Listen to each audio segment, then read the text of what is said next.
Gidini yung Arap tasa diyen de ha. Kaka Ferit.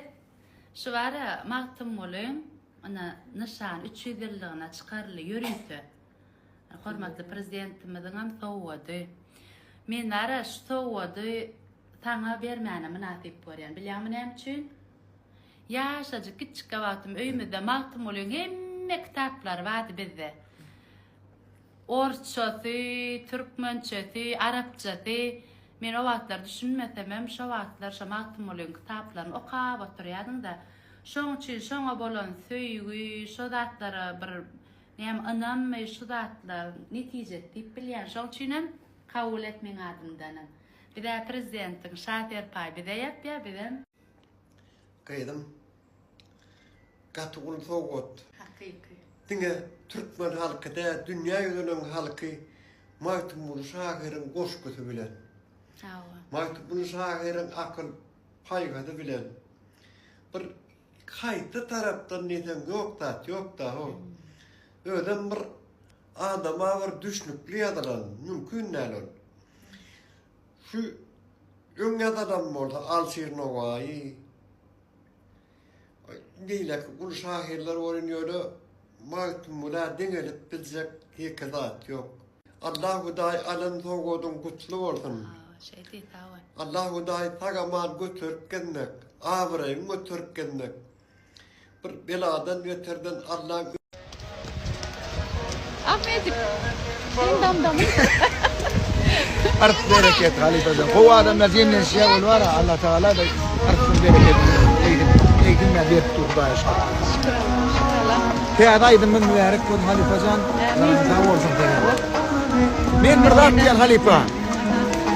Şu öňkü ýylda hoşulur çöplegiň mara bir 3 adyryna ýetýär diýen. Adana kullandı. Biraz yanlış şey aldı. Yarıda telefonun arasından Erdoğan oluyor diye. Hemen dile gittim edivermeliler şunu. Hemme ýürüňde ýaşy maksat maratlaryny tatyl bolsun. Hemme bu işgärlerini tagylyk dileýän Allah. Amin. Barajer, ismi kader diyor ya, tagi diyor aslında. Ya, şeyi öğrendin diyor. Ha? Bana da öğrettiler öyle. Şöyle, onu Oğluk mahalle diyor ya. Havuruk mu öğretme?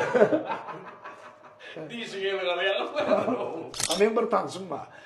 4 mat aylık alaya yönü İngiltere'ye getirme bile moktu ya. Amin ne mi diyen dedim, ağa ben dinle, diş çotkamı ayda 300 makbul öğrenir. Ne edip?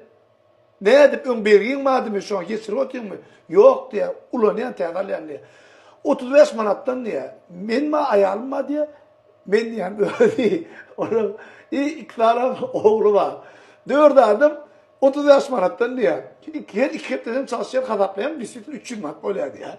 Şimdi onçı pul verip bir çotka, ne yapmışsın? Daşarı yurdum 5 çotkanın. Ey doğun, yine sividen tip Türkmen telekeslerin ölüm var. Daşarı yurtta getirip de berdekte uğradılar. Daşarı yurtta eksport edilenini yediledi valyalar. Bak adam 1.30 yaşına portamın 10'da 30 yaş yeter o 10'da 30 manat 3 manat yuyan şegili diyen biz öz telekesip ölüm olan için öz yerli ilatı katı amatlı. I don't got a reason to lie. They gave me the key to the sky, but I'd rather open my eyes.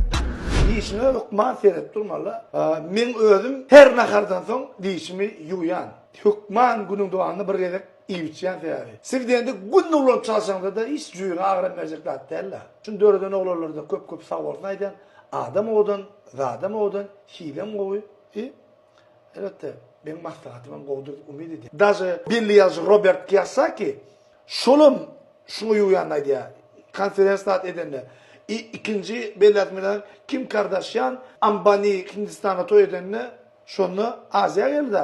Şunu gelip dişini Sivdiyende yuvanlarını bilen süren Sivdiyendekiler gururun verirler. Yakında Cristiano Ronaldo da şunu alıp yuvardı umid ediyen. Ronaldo özün söyleyen olur. Özün söylerler. Sivdiyende meselesi söylerler. Bir tedin aydan da robotu